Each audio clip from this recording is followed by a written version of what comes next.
오늘 아침 뉴스 연구소.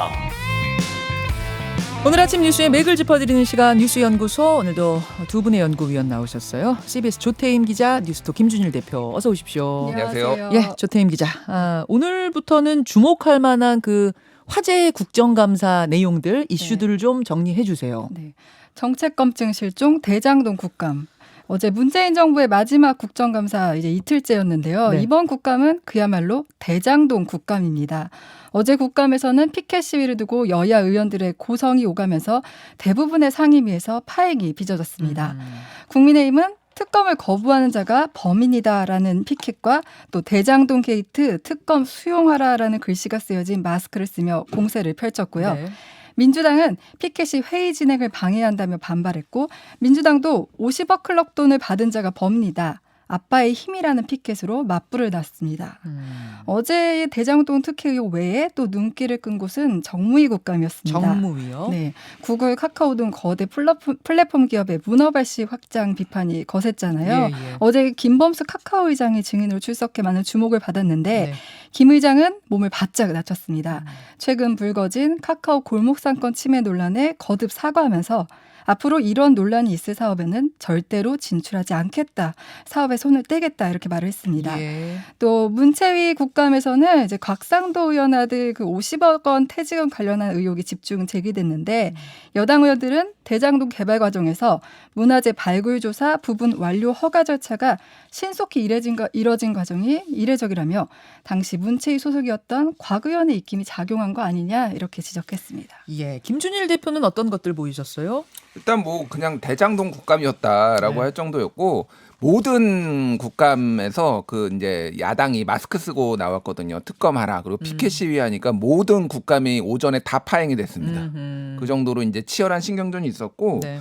뭐 행안위 같은 경우에는 이제 경찰청이죠. 경찰청에서 증인 채택을 놓고 그 정대택 씨라고 예전에 윤석열 그 장모 최 씨하고 동업했던. 동업했네, 갈등을 빚었던 그렇죠. 이 사람 증인 채택을 할 것이냐 말 것이냐를 가지고 여야가 붙었는데, 마스크를 벗는 대신, 야당이 마스크를 벗는 네. 대신 전대택 씨는 안 부르는 걸로 여당이 합의를 해줘서, 그럼 간만에 정말 합의를 보는 그런 아름다운 광경도 연출이 됐고요. 예. 뭐 지금 대부분에 대해서는 뭐 아까 전에 말했지만은 뭐 이제 그 이 유동규 씨 의혹에 대해서 상당히 집중을 했어요. 그래서 유동규 씨가 측근이냐 아니냐 뭐 이런 것들이 이제 주로 얘기가 많이 나왔고, 정진상 정책보좌관 얘기도 상당히 많이 나왔습니다. 그러니까 이재명 지사의 뭐 측근이라고 진짜 말할 수 있는 사람인데, 이제 뭐 이제 결재를 이거를 이 대장동 사업을 정진상 정책부장관이 결재를 했다라는 거예요. 근데 측근이면은 알았다는 거, 이재명 지사가 알았다는 거 아니냐? 경기 성남지사가 당시 그러니까 성남시장이. 측근이라고 인정한 사람이 두 명이잖아요. 공식적으로 인정한 사람이. 네. 정진상과 김용 정도는 돼야 측근입니다. 이재명 지사가 그랬는데 그 정진상 씨가 서명을 했다. 그러니까 대장동 관련해서 다 서명을 했다라는 게 나오니까 이거는 그는 이재명 성남시장이 알았다라는 거 아니냐, 이렇게 얘기를 했고, 어제 그나마 이제 이거 대장동이 아닌 다른 이슈는 방금 얘기를 했지만은 김범수 의장이 나와가지고 거의 모든 사안에 대해서 다 시정하겠다라고 했고, 특히 구글하고 애플도 과방위에 나왔거든요. 예. 그래서 대표들이 나와가지고 한국법 이거 그러니까 인앱 결제 금지한 이거에 대해서 불편하냐라고 하니까 한국법 준수하겠다라고 해서 여기서도 고개를 바짝 낮췄습니다. 또 과방위에서는 뭐 그 TBS의 그 김어준의 뉴스공장의 김어준 진행자에 대한 편파성에 대해서 지금 한 거의 3분의 2 이상이 이 얘기가 나왔어요, 과방위에서는. 그래서 그거가 좀 집중적으로 논의가 됐다라는 거고, 어제 그 미디어 그 김어준의 뉴스공장에서 김어준 진행자가 말한 좀 이재명 지사를 두둔하는 듯한 발언을 하니까 그거에 대해서 방통위에 심의 요청을 그 국민의힘 측에 한 것까지 이제 내용이 나왔습니다. 그래요. 쿠팡만 어제 안 나왔네요. 건강상의 이유로 안 나왔다, 그런 거죠. 지금 카카오는 나왔고 뭐 구글 이런 것들 다 나와서 한마디씩 질문도 하고 답변도 하고 그런 것들이 눈에 띄었습니다. 조태임 기자, 오늘 주요하게 봐야 할 국감 뭐죠? 네, 오늘은 이제 국회 환동에서 고용노동부 국감이 열리는데, 이제 사실 중대재해법 시행 이후에도 산재 사망 사고가 지금 줄지 않고 있어요. 네. 이런 문제에 지적을 하고, 또 IT 업계를 중심으로 불거진 직장 내 괴롭힘 문제에도 또 관심이 쏠릴 전망입니다. 근데 지금 이제 국감이 대장동 국감으로 흘러가고 있잖아요. 예. 그걸 봤을 때 오늘 그 환노위 국감에서는 곽상도 의원 아들 화천대유 산재 퇴직금 50억 원도 주된 쟁점이 될 것으로 보입니다. 또 오늘 정무위에서는 이제 금융위원회를 시작으로 금융권에 대한 국감이 시작되는데 가계부채 문제를 비롯해 이제 대출 옥죄기로 인해 지금 실수요자들이 피해가 나올 것이다 이런 문제가 지적되고 있는데 이런 부분들이 집중 거론될 것으로 보입니다. 이제 국회에서는 좀 이렇게 뭐 정치권의 공방, 정쟁 쪽의 일들이 많다면 수사는 지금 검찰과 경찰이 하고 있는 거잖아요. 그것들도 열심히 따라가야 됩니다. 조각조각이 지금 계속 나오고 있고 보면은 이 대장동뿐만 아니라 경기도 백현동 또 위례 신도시 이런 곳에서도 지금 계속 뭔가가 그림자가 어른어른하지 않아요? 뭔가 수상한 기운들이 지금 느껴집니다. 뇌물이 오갔다는 이야기가 있고 여기 등장하는 사람이 거기 다 등장하고 있고 여기까지도 여러분 주목해서 보셔야 할 것 같습니다. 두 번째 뉴스로 가죠. 네, 토론의 처음과 끝은 대장동 왕자 논란. 어제 민주당 경선 토론회도 있었고 국민의힘 네. 경선 토론회도 있었죠. 맞습니다. 어제 민주당 같은 경우는 대선 경선 후보들의 마지막 TV 토론회가 있었어요. 네. 어제 토론회도 대장동 의혹을 두고 이재명, 이낙연 두 후보 간 신경전이 매우 치열했습니다. 이 전 대표 같은 경우는 이제 본선에 갔을 때 대장동 이슈가 민주당이 계속 짐이 될 수 있다는 점을 강조했습니다. 네. 또 앞서 토론회에서 이 지사가 대장동 이슈를 두고 민주당의 호재라고 말한 것을 두고 국민 분노와 상실 앞에 호재라고 말할 수 있냐라고 따졌고요. 또 이 전 대표는 또 유동규 전 성남 도시개발공사 기획본부장이 구속된 것을 언급하며 이 지사 책임론을 부각했습니다. 이 지사는 이에 대해 5천억 원을 공공 환수한 점 성과라는 점을 다시 한번 강조했고 또 대장동 개발 이익이 늘어난 건 이낙연 총리 재임 시절 땅값이 많이 올랐기 때문이다 이렇게 역공을 하기도 했습니다. 하이라이트 한번 모아봤죠. 네. 들어보시죠. 언론에 논란이 많으니까요. 그 대장동 관련해서 정책적 설계에 대해서는 뭐 우리가 언제든지 틀릴 수 있으니까 이거 바로 잡자. 네. 대안도 내자 해서 제가 오늘 이제 대안도 냈고요. 저도. 뭐 아시겠지만 제가 박근혜 이명박 정권의 미운 오리새끼 아니었습니까? 그때 이 사업의 주체가 다 저쪽 편이잖아요. 네, 네. 만약에 저한테 문제가 있으면 그때 난리가 났을 겁니다. 여기서 이익을 취하는 것도 국민의힘인데 왜 자꾸 우리 당선분들이 저한테 자꾸 그런 대장동 사건은 저희 민주당에게도 큰 짐이 되고 있습니다. 수사가 급박하게 돌아갑니다. 후보님은 민주당 소속 아닙니까? 내부에다가 자꾸 문제를 제기하시니까 제가 좀 답답하긴 합니다. 유동규 같은 인물이 실제 사업 편의도 제공하고 이익 분배도 설계했다 하는데요. 후보께서는 그 도덕적 책임진다 하셨는데 그래서 후보께서 생각하시는 그 책임의 한계가 어디까지인지 그 관련 직원들 중에 일부가 이제 오염이 됐다고 하니까 저로서는 지휘관으로서 당연히 뭐 도의적 책임도 져야 되고 또 국민에 대해서는 정치적인 무한 책임을 져야 되는데 함께 일했었던 분이 구속됐지 않습니까? 그에 대해서 좀 사과인지 아닌지 모르게 지금 답변을 하셨거든요. 전남지사 하시고 뭐 국회의원 하시고 총리 하실 때 그 휘하에 얼마나 많은 사고가 납니까? 총리 하시는 동안에 집값이 폭등을 해가지고 본인의 잘못 인정하시고 계신데 그것 때문에 개발업자들 이익이 3, 4천억씩 늘어난 거예요.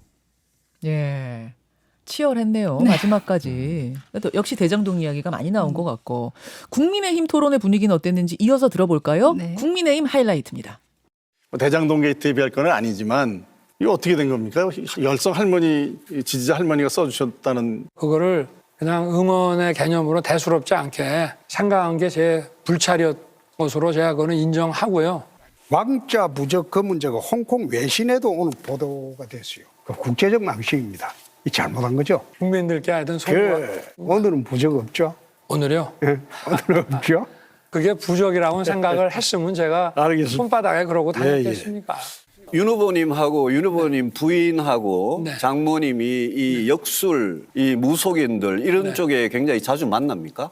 글쎄 뭐 저는 그런 분들을 예. 잘 안 만나기 부인하고 때문에 위장다운 문제에 대해서는 증거는 없으신 거죠? 증거가 여기 있습니다. 예, 있습니까? 어떤 아니, 증거가 있습니까? 아니 여기 지금 예. 우리 그 국힘 갤러리에도 예. 막말병이 다시 도지신 것 같고 막 경쟁 후보들과 제가 입에 차마 옮기기도 힘들어요. 막. 제가 하태경 후보를 지목해서 이야기한 바는 없습니다. 특정해서. 막말은 하셨네요. 아니 그거 한 거는 하태경 후보를 이야기한 게 아닙니다. 또 거짓말 하시는 거예요.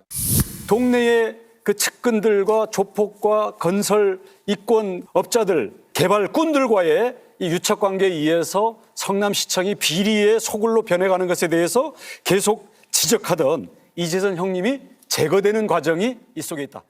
자, 여기도 치열했어요.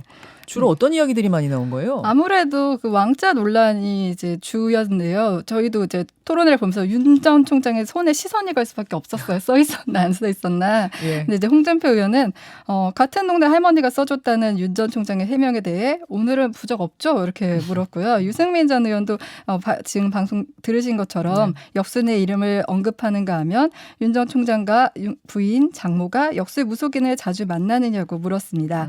윤 전 총장은 이에 대해 국민께 송구하다면서도 닦았는데도 안 지워졌다는 해명을 어제도 반복했습니다. 네. 그리고 이제 조국수호 설전을 벌인 홍준표, 하태경 후보는 이번에는 막말 논란으로 공방을 벌였는데 하의원이 홍 의원에게 막말병이 도졌다 이렇게 지적했습니다. 자, 양쪽의 TV 토론 다 보셨을 텐데 김준일 대표의 소감? 뭐 대장동 얘기가 안 나올 수가 없는 거고 여당에서는 뭐 이제 마지막 TV 토론이거든요. 하나가 네. 더 있었는데 취소가 되는 바람에 그래서 네네. 뭐 치열했는데 3사 TV 토론이 지금 취소됐다는 거죠, 민주당? 방송사 사정이에요? 네, 방송사 사정으로 지상파 3사 토론이 취소가 됐기 때문에 마지막 TV 토론이었고, 근데 여기에서 뭐가 결정적인 게 나오거나 이제 뭐 민주당 지지자들의 민심이 바뀔 만한 게 나왔을까라는 거는 좀 개인적으로는 좀 회의적으로 보고, 그리고 이재명 지사가 아무래도 될 가능성이 매우 높다 이렇게 봤고요. 국민의힘 같은 경우에는 난타전이었다, 정말로 난타전이었다라고 볼 수 있을 것 같아요. 여기는 뭐 그냥 그러니까 치고받고 하는 것이 딱 짝이 정해져 있는 게 아니라 뭐라고 해야 되는 거예요. 그야말로 난타전, 난사 예. 같은 느낌이 좀 났었어요. 예, 그냥 링 위에 한 10명 올라가 있어서 막 서로 다 때리는 약간 이런 분위기였는데 예. 국민의힘이 사실 저는 개인적으로 더 흥미진진했습니다. 예, 캐릭터들이 워낙 딱 뚜렷해가지고. 맞아요. 캐릭터가 딱 뚜렷한 느낌인데 그중에 한 사람 홍준표 후보를 오늘 2부에서 만나겠습니다. 2부에서 좀 연결을 해서 이야기 들어보도록 하고, 그 밤사이에 나온 대장동 관련 단독 보도들이요. 그거 한번 정리해 주세요. 예, 일단 유동규한테 3억 원 뇌물을 준 사람이 있으니까 유동규 씨가 5억 원을 김만배 씨로부터 뇌물을 받고 위례 신도시 관련해서 과거에 2013년에 3억 원 뇌물을 받았는데 네. 이 3억 원 뇌물을 준 사람한테 입을 막으려고 120억 원을 줬다. 이게 이제 동아일보 단독 보도로 나왔어요. 무슨 얘기냐면은 이 뇌물을 줬잖아요, 3억 원을. 네. 그 이후에 근데 이 같이 예전에 그 위례 신도 씨도 남욱 씨하고 정영학 씨도 같이 있었거든요. 맞아요. 근데 남욱 정영학은 대장동에 들어오고 이 뇌물을 준 사람은 빠져 있었어요. 그 사람도 정 씨죠. 예, 정 씨예요. 정 씨도 예. 빠져 있었는데 아니 남욱 정영학은 왜 이렇게 돈 많이 번 거야? 야, 나 이거 폭로할 거야, 뇌물 준 거. 이렇게 그래서 협박을 한 거예요. 폭로한다고 한 거예요. 예. 저는 왜 뇌물을 준 사람이 자기가 줘놓고 자기도 뇌물 준 죄가 있는데 뭘 폭로한다고 하는 건가 이해가 안 갔는데 왜 당신들만 거기 더 대장동 나 빼고 가가지고 돈을 그렇게 많이 벌었어? 나 위례 때 3억 뇌물 매긴 거 그거 내가 폭로할 거야 이렇게 된 거예요? 그렇게 협박을 해가지고 120억 원을 받았습니다. 그래서 그러니까 그래서 유동규 씨하고 모여가지고 이거 어떻게 해야 되냐 하다가 그냥 돈 주는 게 낫겠다 그래가지고 120억 원을 줬는데. 그럼 팩트는 예. 위례 신도시 때 유동규가 3억 받았다 예. 뇌물로. 요거는 예. 지금 팩트인 거네요. 그거는 검찰에 이제 기소장이 아니라 구속영장에도 나와 있는 거고 원래 150억 주기로 했는데 120억만 주니까 30억 원 더 달라고 소송을 제기했습니다. 이게 무슨 입막음용 이 돈을 이런 내용까지 있었고 유동규 씨가 그 예전에 성남시설공단 기획본부장에 임명이 되면서 원래 이건 이사장의 인사권이 있는데 본인이 3개월 만에 20번 인사를 했다. 그게 성남시의회에서도 이런 문제가 전횡이다라고 이제 보도가 나와서 이게 한마디로 실세 측근 아니냐 뭐 이런 의혹이 이제 임명된 게 나온 게 있고 또 하나가 이제 유동규가 유원홀딩스라고 이제 회사를 세웠어요. 이 회사를 통해서 이제 700억 원을 받으려고 한 거 아니냐 이런 의혹이 있었는데 뭐 겉으로는 이제 뭐 비료 회사 이런 거 비료에서 처음에 유원 오가닉으로 시작했다가 유원 홀딩스로 이름을 바꿨어요. 근데 이 유원 홀딩스하고 같이 동업을 한 게 소위 말하는 친 이재명 지사 측에 이재명 지사의 우호적인 기사를 많이 냈던 인터넷 매체와 동업을 했다라는 게 이제 중앙일보 보도로 밝혀졌어요. 잠깐만요. 예. 유원홀딩스는 지금 누가 봐도 이게 돈 세탁하려고 만든 페이퍼 컴퍼니 아니야? 이런 느낌이 드는 회사인데 예. 유원홀딩스의 사내이사로 이름을 올린 사람이 친 이재명계 인터넷 매체라고 뭐 이제 업계에서 분류하는 그쪽 대표더라. 예, 그러니까 이제 친 인터넷 매체가 만든 회사하고 주소가 같아요. 여기에 동업을 했다라는 데가. 네. 그러니까 그걸로 추정이 되고 이 매체 같은 경우에는 주필이 뭐 이를테면 이재명 지사 지지하는 기자회견에도 참석하고 2017년에는 유동규에게 혁신적인 기업상 이런 거를 유동규 씨한테 줬을 정도로 이제 매우 가까운 사이인 것으로 이제 확인이 됐어요. 그러니까 그럼 왜 이렇게 친 이재명 매체가 들어와가지고 이렇게 이거를 돈 세탁을 유력한 이런 기업에 들어왔느냐 뭐 이런 것도 이제 의혹이 불거진 상황인 거죠. 또 다른 단독은요? 그리고 예 지금 그 키넨 화천대유 자금 조달자 변호도 박영수 특검이 맡았다. 키넨 파트너스요? 예, 키넨 파트너스 여기가 이제 화천대유에 300억 이상 이제 대출을 해준 곳인데 여기에도 이제 박영수 특검이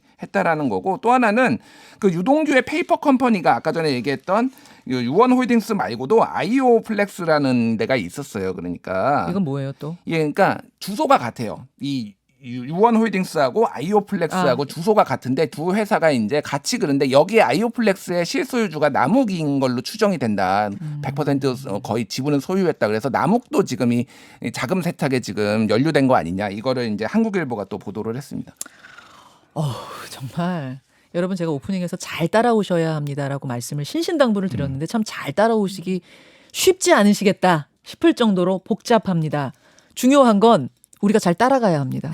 도대체 어디까지 얼마나 해먹은 거고 얼마나 이들 간의 이 돈을 중심으로 한 욕망들이 뭉쳐졌던 건지 잘 따라오셔야 됩니다. 자, 하나만 더 볼까요? 네, 코스피 3,000선 무너졌다. 어제 주식시장은 하락을 뜻하는 파란불의 연속이었습니다. 코스피 지수는 6개월 만에 3,000선이 무너졌는데요. 마지막 거래일보다 1.89% 하락해 2,962선에 장을 마쳤습니다.